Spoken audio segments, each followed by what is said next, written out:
got your wings. Got your wings. Higher. Kitchen లో ఏసీనా?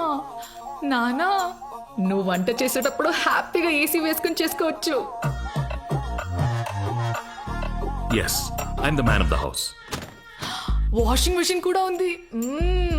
నీకు పని బాగా తగ్గిపోయినట్టే. చిట్టి గారు, అస్తమాన తల తిప్పకండి బుజ్జి గారు, మెడ పట్టేస్తుంది. నాకెవరేం పని చేసినా నచ్చదు, అన్నీ నేనే చూసుకుంటాను. అర్థమైందా? అర్థమైంది. ఆవిడకి ఏమీ రాదు, అన్ని మీరే చేసుకుంటారు. ఆదర్శ కుటుంబం.